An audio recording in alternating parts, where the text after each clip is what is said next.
Hello guys, welcome back to my YouTube channel. Previous class में हमने पढ़ा था प्राइमरी एक्टिविटीज़ और आज हम स्टडी करेंगे सेकेंडरी एक्टिविटीज़। सेकेंडरी एक्टिविटीज़ का नाम लेते ही हमारे दिमाग में पहले जो वर्ड आता है वो आता है मैन्युफैक्चरिंग। ठीक है ना। Without manufacturing there is no secondary activities. So first we will try to understand the concept of manufacturing. Actually what is manufacturing. पहले हम आते हैं कि मैन्युफैक्चरिंग आखिर होता क्या है। मैन्युफैक्चरिंग आखिरकार होता क्या है। मैन्युफैक्चरिंग, ठीक है। इंडस्ट्री का काम ही होता है आपका मैन्युफैक्चरिंग, है ना। मैन्युफैक्चरिंग किस किस की हेल्प से होता है। पावर सप्लाई रहना चाहिए, पावर सप्लाई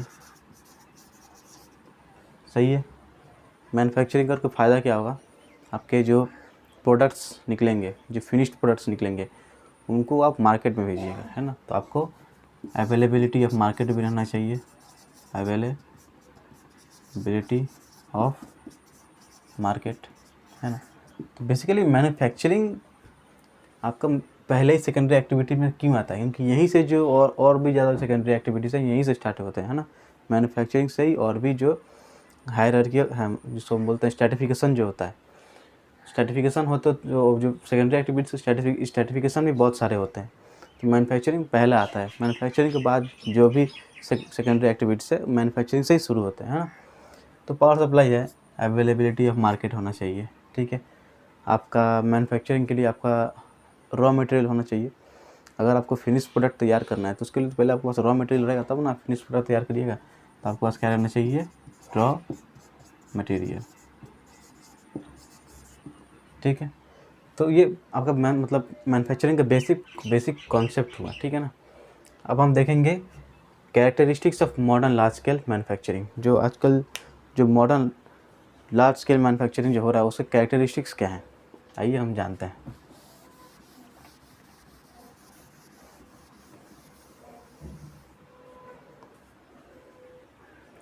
तो बेसिकली अब हम देखने वाले हैं कि characteristics of modern large scale manufacturing क्या क्या है। तो पहला आपका आता है method of production. Method of production का मतलब ये होता है कि जो प्रोडक्शन का जो मेथड है वो क्या है, एक्चुअली लार्ज स्केल में हो रहा है कि स्मॉल स्केल में हो रहा है। ये देखा जाता है कि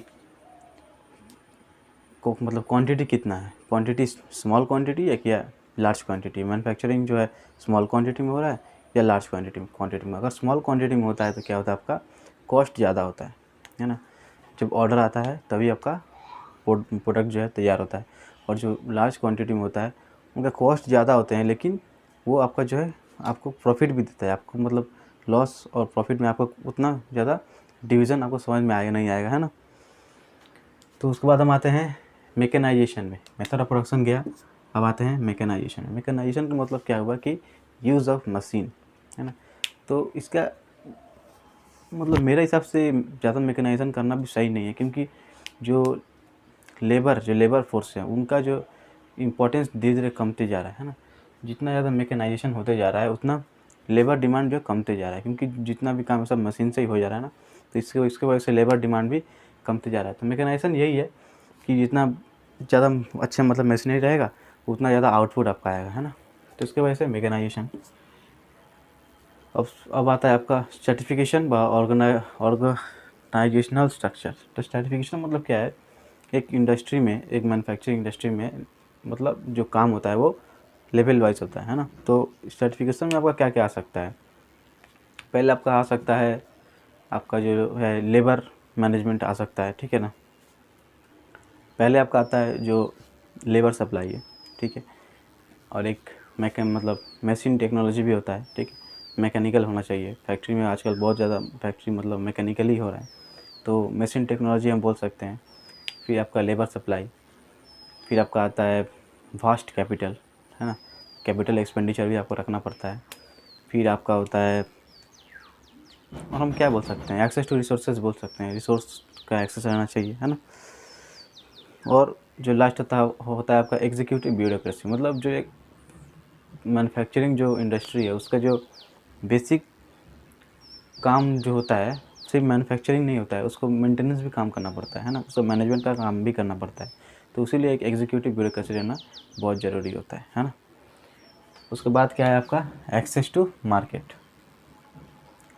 आपके पास इंडस्ट्री है, इंडस्ट्री में मैन्युफैक्चरिंग हो रहा है, तो आपने रॉ मटेरियल मंगाया, उसका एक फिनिश्ड प्रोडक्ट बनाया।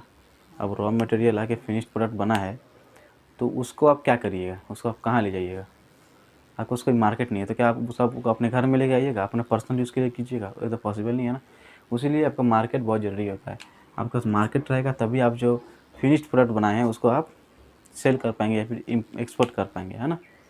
तो एक्सेस टू मार्केट का यही रोल होता है ना। उसको आता है अनइवन ज्योग्राफिक डिस्ट्रीब्यूशन। अब देखिए, एक मैन्युफैक्चरिंग इंडस्ट्री बैठाने के लिए आपको कुछ कुछ ज्योग्राफिकल फैक्टर होते हैं, पॉलिटिकल फैक्टर होते हैं, जो कि मेंटेन रहना चाहिए, तभी जाके आप एक मैन्युफैक्चरिंग इंडस्ट्री मतलब डेवलप कर सकते हैं, है ना।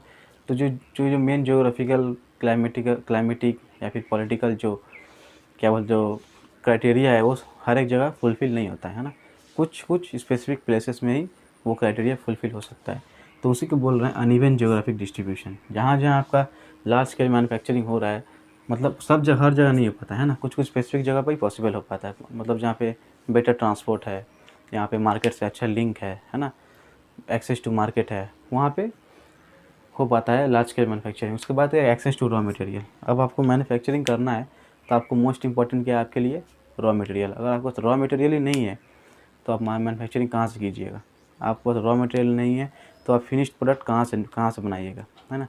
तो यहाँ पे आपका raw material major role play करता है ना। Access to raw material. आपको उसका आता है एक्सेस टू लेबर सप्लाई, ठीक है। अब हाईली मैकेनाइज्ड करने से ही बस इंडस्ट्री एक नहीं होता है ना, लेबर भी बहुत ही ज़्यादा इम्पॉर्टेंट होता है। तो आपका लेबर सप्लाई जहाँ पे रहेगा वहाँ पे आपका मैन्युफैक्चरिंग अच्छी तरह से होगा। और बेसिकली मैन्युफैक्चरिंग इंडस्ट्रीज़ खोजते हैं चीप लेबर, सस्ता लेबर, है ना। तो वो आपको मिलते हैं जो लेस डेवलप्ड कंट्रीज से, वहाँ पे मिल जाते हैं चीप लेबर सप्लाई। पर जो डेवलप्ड कंट्रीज है वहाँ पे आपको लेबर सप्लाई चीप नहीं होता है ना। वहाँ पे जो है लेबर का डिमांड भी अच्छा खासा रहता है।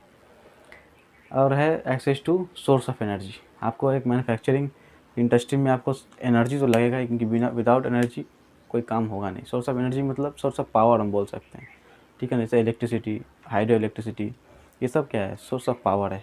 बहुत सारे जो मैन्युफैक्चरिंग इंडस्ट्री है वो मतलब विंड पावर से भी अपना मैन्युफैक्चरिंग करते हैं, जो कि पोल्यूशन लेस है ना। तो सोर्स ऑफ एनर्जी का ये इंपॉर्टेंस होता है। ट्रांसपोर्ट, आपके पास मैन्युफैक्चरिंग इंडस्ट्री है, आपका रॉ मटेरियल आया, वो फिनिश प्रोडक्ट में तैयार भी हो गया। अब वो आपको मार्केट में जाएगा, कैसे जाएगा? अगर बेटर ट्रांसपोर्ट नहीं रहेगा तो जा पाएगा? पॉसिबल है? पॉसिबल नहीं है ना। तो अच्छे ट्रांसपोर्ट फैसिलिटी रहता है तभी जाके मतलब ट्रांसपोर्ट पॉसिबल हो पाता है, ताकि जो इंडस्ट्री से फिनिश्ड प्रोडक्ट बाहर निकल सके, है ना। ट्रांसपोर्ट, क्योंकि हम इंडस्ट्री में मैन्युफैक्चरिंग करते हैं किस चीज़ के लिए? ट्रांसपोर्ट के लिए ना करते हैं। इंडस्ट्री में करके इंडस्ट्री में रखने के लिए थोड़ी करते हैं। इंडस्ट्री से हमें उसको बाहर भेजना पड़ता है, एक्सपोर्ट करना पड़ता है ना, उसके लिए ट्रांसपोर्ट। अब लिंक बिटवीन इंडस्ट्रीज़, अब लिंक बिटवीन इंडस्ट्रीज का क्या काम है? अब जो आपका मेन पॉइंट आता है वो आता है लिंक बिटवीन इंडस्ट्रीज़। अब कुछ कुछ इंडस्ट्रीज़ जो है अपने में लिंक रखते हैं, ठीक है ना, क्योंकि कुछ कुछ मैन्युफैक्चरिंग इंडस्ट्रीज़ ऐसे होते हैं जिनका प्रोडक्ट बनने के बाद भी वो फिनिश्ड नहीं होता है, उसको फिनिश्ड होने के लिए किसी और इंडस्ट्री में जाना पड़ता है ना। तो उसी के लिए इंडस्ट्रीज़ के बीच में लिंक रहना ज़रूरी है, ताकि एक जगह से फिनिश्ड प्रोडक्ट जो कि अभी फिनिश्ड नहीं है ना, एक मतलब एक इंडस्ट्री के लिए वो प्रोडक्ट फिनिश्ड है क्योंकि वो कहीं और भेजने के लिए तैयार है ना। तो प्रोडक्ट फिनिश्ड है, लेकिन वो फिनिश कब होगा? कब होता है? जब वो एक और दूसरे मैन्युफैक्चरिंग यूनिट के पास जाएगा, तब जाके वहाँ पे जाके वो फिनिश्ड प्रोडक्ट कहलाएगा, है ना। तो वही होता है, इंडस्ट्रीज़ के बीच में लिंक रहना उसलिए इम्पॉर्टेंट है। अब हम आते हैं कॉटेज मैन्युफैक्चरिंग पे। कॉटेज मैन्युफैक्चरिंग, और इसको हम बोल सकते हैं आपका हाउस होल्ड मैन्युफैक्चरिंग बोल सकते हैं, ठीक। अब देखते हैं कॉटेज मैन्युफैक्चरिंग क्या है।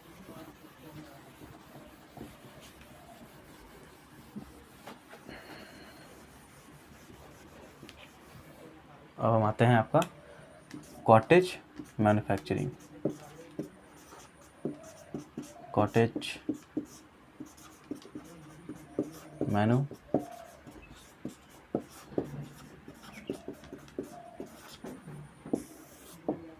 मैन्युफैक्चरिंग कॉटेज मैन्युफैक्चरिंग बेसिकली क्या होता है, कुछ कुछ प्रोडक्ट्स ऐसे होते हैं जो हम लोकली बनाते हैं, है ना, लोकली बनाते हैं और लोकल मार्केट के लिए बनाते हैं।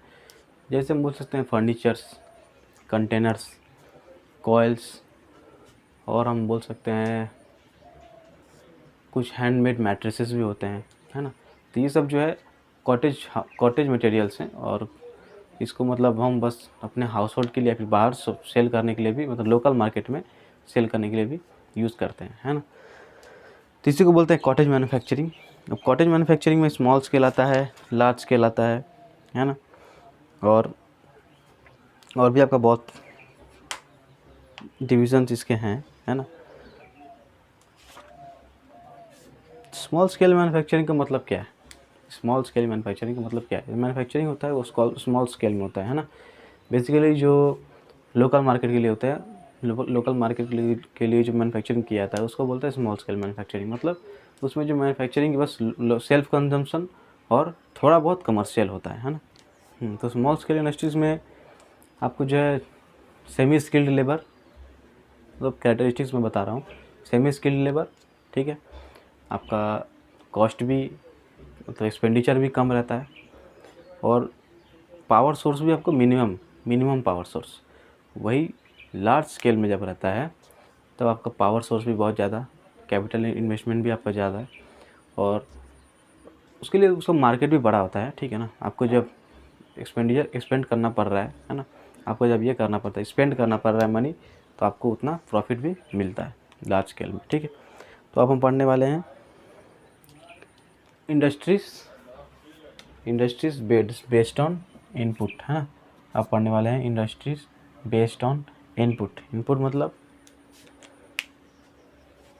रॉ मटेरियल्स, बेसिकली इनपुट मतलब क्या, रॉ मटेरियल्स। तो रॉ मटेरियल्स पे बेस्ड इंडस्ट्रीज क्या क्या हैं, तो आइए हम आगे बढ़ते हैं। Industries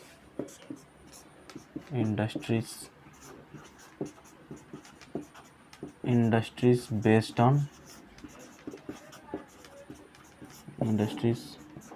on input. इनपुट का मतलब है आपका रॉ मटेरियल्स, ठीक है ना। कोई भी इंडस्ट्री क्यों ना हो, विदाउट रॉ मटेरियल ऑपरेट नहीं कर सकता है ना। तो पहले रॉ मटेरियल आएगा, उसके बाद उसको फिनिश प्रोडक्ट में चेंज किया जाएगा, है ना, तभी जाके जो है वो प्रोडक्ट मार्केट में आ सकता है। तो जो इंडस्ट्रीज़ बेस्ड ऑन इनपुट है वो आपके हैं agro based industries, mineral based industries, chemical based industries, forest based industries और एनिमल बेस्ड इंडस्ट्रीज़। सही है। पहले आते हैं एग्रो बेस्ड इंडस्ट्रीज़ पे। तो आपको नाम से ही पता चल रहा है कि एग्रो बेस्ड इंडस्ट्रीज़ मतलब जो इंडस्ट्रीज़ डिपेंड करते हैं एग्रीकल्चरल प्रोडक्ट पे, है ना, उसको बोलते हैं agro based industries. Mineral based industries मतलब जो इंडस्ट्रीज डिपेंड करते हैं मिनरल्स पे, है ना, फेरस भी और नॉन फेरस भी, ठीक है। फेरस में आपका आयरन आता है और नॉन फेरस में भी आपका बहुत सारे मिनरल्स हैं, ठीक है। फिर आपका ज्वेलरी के लिए भी आपका मिनरल बेस्ड इंडस्ट्रीज़ होते हैं। केमिकल बेस्ड इंडस्ट्रीज़, केमिकल मतलब सॉल्ट, बहुत सारे फर्टिलाइजर्स हम बोल सकते हैं, बहुत सारे ऐसे केमिकल्स भी हैं जिनका मतलब जिनका जो है केमिकल बेस्ड इंडस्ट्रीज़ में ही प्रोडक्शन होता है। उसके बाद फॉरेस्ट बेस्ड इंडस्ट्रीज़, फॉरेस्ट से हमें क्या मिल सकता है, ठीक है, लंबरिंग किया जाता है फॉरेस्ट में, क्या क्या मिल सकता है, पेपर, लैटेक्स, है ना। फिर और भी बहुत सारे जो बड़े बड़े फर्नीचर्स वगैरह बनते हैं वो भी इस फॉरेस्ट बेस्ड इंडस्ट्री से ही बनते हैं। और एनिमल बेस्ड इंडस्ट्रीज मतलब एनिमल के फर, एनिमल का स्किन, फिर हम बोल सकते हैं एनिमल के दांत, है ना, एनिमल के जो आइवरी जो होता है, हम आइवरी नीडल यूज़ करते हैं, नीडल सुई, वो हाथी के दांत का बना होता है आइवरी, है ना। तो वो होता है एनिमल बेस्ड इंडस्ट्रीज़। इसमें हम डेयरी को भी रख सकते हैं, ठीक है ना, डेयरी प्रोसेसिंग को भी हम रख सकते हैं। तो ये है इंडस्ट्रीज़ बेस्ड ऑन इनपुट, सही है। अब हम आएंगे इंडस्ट्रीज़ बेस्ड ऑन ओनरशिप। अब हम पढ़ेंगे इंडस्ट्रीज़ बेस्ड ऑन ओनरशिप।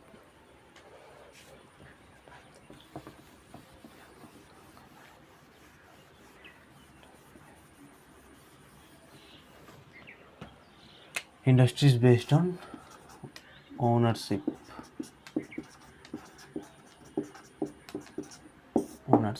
सही है।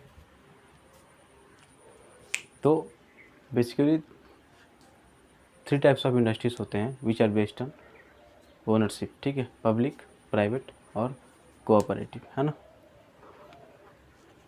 कोऑपरेटिव और हम लोग जॉइंट बोल सकते हैं, ठीक है ना। तो आपका पहला आता है पब्लिक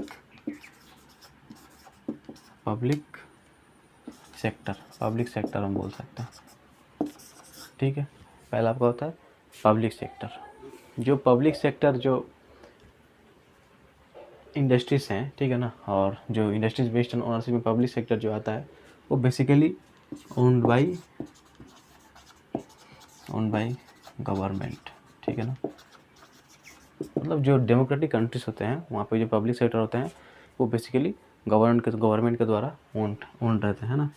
तो और इसे जो भी कॉस्ट होता है या फिर जो भी प्रोडक्शन होता है वो सब गवर्नमेंट के द्वारा देखभाल किया जाता है ना। इसके बाद आता है आपका प्राइवेट सेक्टर इंडस्ट्रीज, ठीक है। आपका सेकंड नंबर पे आता है प्राइवेट सेक्टर।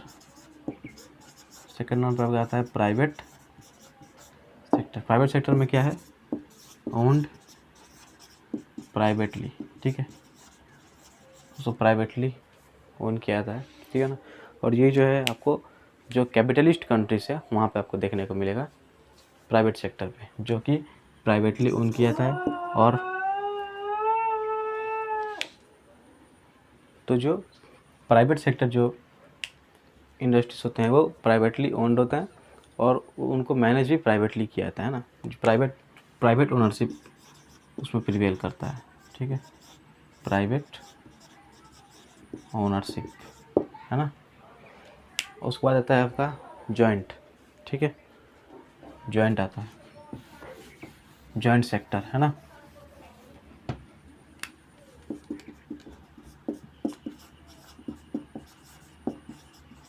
जॉइंट सेक्टर, तो जॉइंट सेक्टर में क्या होता है, इंडस्ट्रीज,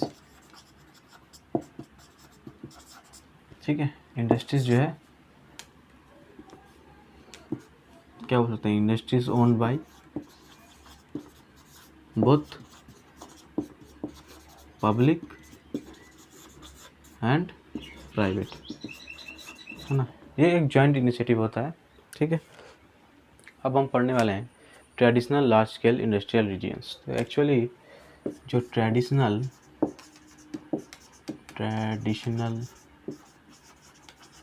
लार्ज स्केल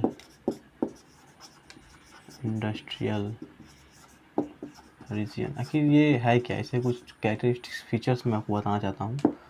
कुछ जो लार्ज स्केल इंडस्ट्रियल रीजन्स थे जो कि हम बोल सकते हैं ट्रेडिशनल, मतलब बहुत पुराने टाइम से सिचुएटेड है, ठीक है ना, जिनके जो अभी फ़िलहाल बंद होने के कगार पे हैं, ठीक है, क्योंकि रॉ मटेरियल्स मिल नहीं रहा है, मार्केट डिमांड कम है, है ना, उसलिए वो बंद होने वाले हैं। लेकिन इसके मतलब कुछ बेसिक फीचर्स हो सकते हैं या फिर बेसिक कैरेक्टरिस्टिक्स हम बोल सकते हैं कि क्या है, मतलब वहाँ का कुछ एरिया जो है मतलब बंद होने के कारण, फैक्ट्री या फिर बंद होने के कारण अनप्लीजेंट हो चुका है, ठीक है ना, वो एरिया कुछ खास अच्छा लगता है नहीं, लैंडस्केप उसका बिगड़ चुका है ना।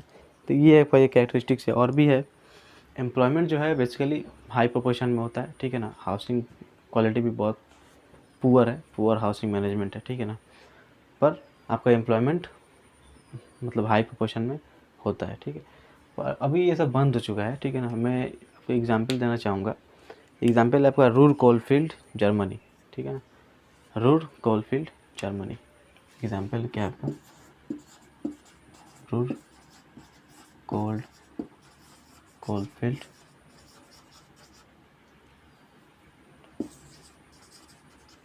जर्मनी, कहाँ पे है, जर्मनी। ये आपका जो है जर्मनी का सबसे इम्पोर्टेंट कोल फील्ड था, ठीक है ना, पर ये धीरे धीरे डिक्लाइन कर गया क्योंकि मार्केट से इसका डिमांड कम गया और क्या बोल सकते हैं एक्सेस टू रॉ मटेरियल भी कम गया, है ना। तो धीरे धीरे ये जो है मतलब डिक्लाइन कर गया है।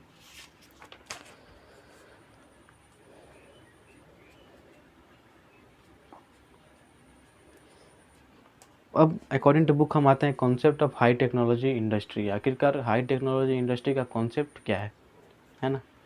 तो आइए पढ़ते हैं हाई टेक्नोलॉजी इंडस्ट्री।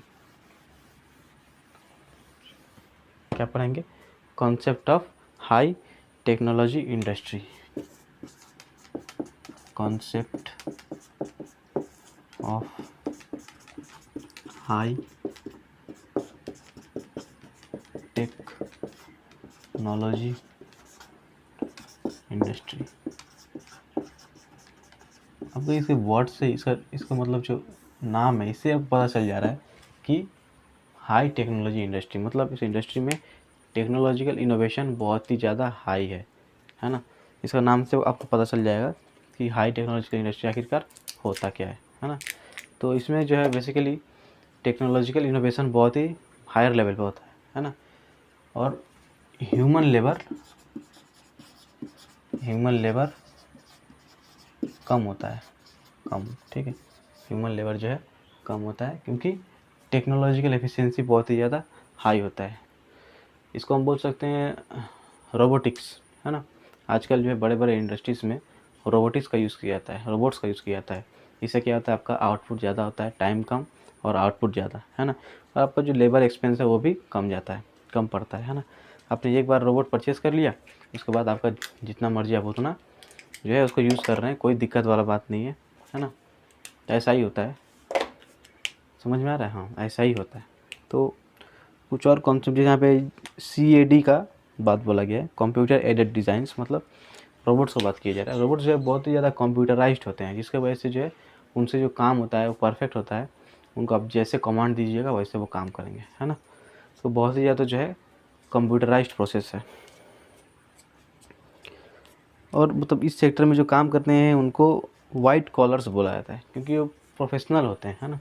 वो रिसर्च एंड डेवलपमेंट के एरिया में बहुत ज़्यादा प्रोफेशनल होते हैं और वो बहुत ही अच्छा काम करते हैं as compare to blue collars. Blue collars कौन होते हैं? जो ऑर्डिनरी वर्कर्स होते हैं, जो मतलब सेकेंडरी लेवल पे जो काम करते हैं, जो सेकेंडरी वर्कर्स होते हैं, उनको ब्लू कलर्स बोला जाता है ना।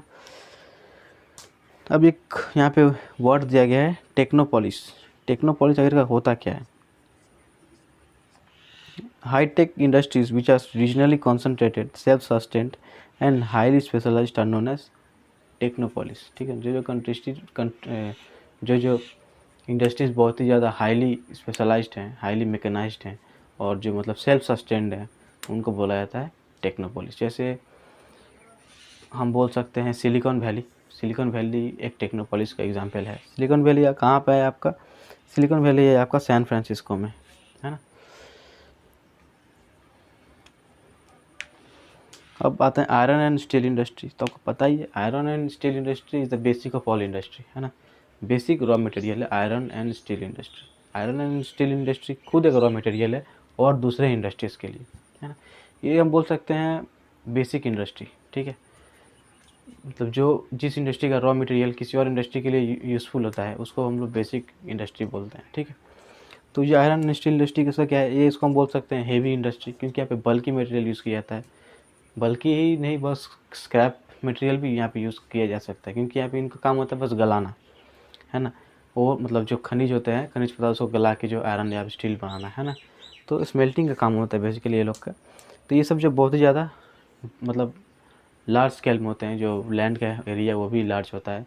और इसका जो है मतलब ये हम बोल सकते हैं एक ऐसा इंडस्ट्री है जो शायद डिक्लाइन ना हो, क्योंकि हमारे आसपास जो भी है बिल्डिंग्स, जो भी है जितने भी कंस्ट्रक्टिव मटेरियल्स, सब मैक्सिमम मतलब बेसिकली जो आयरन से ही बनते हैं, है ना। तो इसका डिक्लाइन होने का चांसेस कुछ कम है, उतना ज़्यादा तो है नहीं। क्या पता फ्यूचर में कुछ इसको रिप्लेस कर जाए, हम कुछ बोल नहीं सकते ना। अभी फ्यूचर में इसे कुछ रिप्लेस कर ही सकता है, पर फिलहाल कोई चांसेस नहीं है। कॉटन टेक्सटाइल इंडस्ट्री में क्या है आपका, इसको थ्री सब सेक्टर में बांटा जाता है, ठीक है। जैसे कि हैंडलूम, पावरलूम और मिल सेक्टर, है ना। हैंडलूम सेक्टर क्या है? लेबर इंटेंसिव है, जो काम होता है हाथ से ही होता है, ठीक है। सिर्फ इसमें सेमी स्किल्ड और स्किल्ड दोनों को एम्प्लॉयमेंट मिलता है ना। और उसके बाद क्या आता है हम लोग का पावर लूम, है ना। पावर लूम जो समझ में आ रहा है, कुछ मशीन मैकेनिकल रहता है, ठीक है ना, मशीन यूज़ करते हैं उसमें। कॉटन टेक्सटाइल इंडस्ट्री हम बोल सकते हैं कि अभी थोड़ा सा प्रॉब्लम फेस कर रहा है, क्योंकि सिंथेटिक फाइबर सब निकल चुके हैं जो कि बहुत ही ज़्यादा ड्यूरेबल है और उनका एक्सपेंसेस भी कम है ना। तो कॉटन टेक्सटाइल इंडस्ट्री अभी थोड़ा बहुत जो है लड़खड़ा रहा है, हम बोल सकते हैं, क्योंकि जो सिंथेटिक फाइबर्स हैं वो रिप्लेस करते जा रहे हैं धीरे धीरे कॉटन, वूल, ये सब को, क्योंकि वो ज़्यादा महंगे भी नहीं होते हैं और वो ज़्यादा ड्यूरेबल भी होते हैं, है ना। फिलहाल इस चैप्टर में इतना ही है, ठीक है। आज का क्लास हम यहीं ख़त्म करते हैं और मिलते हैं नेक्स्ट दिन।